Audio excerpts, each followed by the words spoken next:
ఒక 15 సంవత్సరాల క్రితం నేను ప్రజాప్రతినిధిగా ఎన్నికైనప్పుడు పత్రికా సమావేశాలు పెడితే సీనియర్ రాగానే సీనియర్ జర్నలిస్ట్ ఏ పేపర్ అన్నా ఉండని, లేకపోతే ఏ టీవీ అన్నా ఉండని, జూనియర్స్ ఎవరైనా ఉంటే సీనియర్స్ వస్తే ముందల సీట్లో కూర్చున్న వాళ్ళు కూడా లేచి వాళ్ళకి సీట్ ఇచ్చి వెనక్కి కూర్చునే వాళ్ళు. ఒకవేళ సీట్ లేకపోతే పక్కకు నించొని నోట్ చేసుకునేది. ఒక బాధ్యత, ఒక గౌరవం. వాళ్ళ యాజమాన్యాలు ఎవరున్నా జర్నలిస్టుని ఒక గౌరవించుకునే పరిస్థితి ఉండే. ఇప్పుడు ఆ పరిస్థితి పూర్తిగా దెబ్బతిన్నది.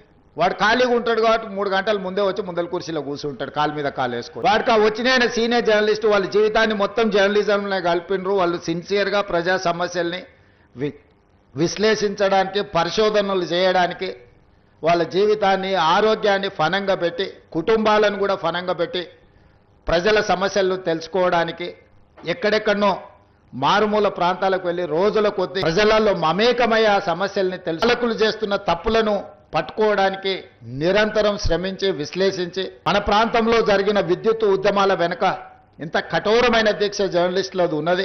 సరళీకృత విధానాలు వచ్చినప్పుడు ఆ సరళీకృత విధానాలు సంపదను పెట్టుబడిదారులు ఏ విధంగా కొల్లగొడతారని ఆనాడు విశ్లేషించిన జర్నలిస్టులకు ఈ రోజు వచ్చినోనికి వాళ్ళ గురించి ఓనమాలు కూడా తెలియని పరిస్థితి. వాళ్ళు వస్తే కనీసం కూర్చోమని చెప్పాల్సిన కనీస మర్యాద పాటించాలన్న ఇంగిత జ్ఞానం కూడా కోల్పోయిన వాళ్ళు ఈరోజు వచ్చి మేము పత్రికా సమావేశాలు పెట్టినప్పుడు ముందల వరుసలు కూర్చుంటాం.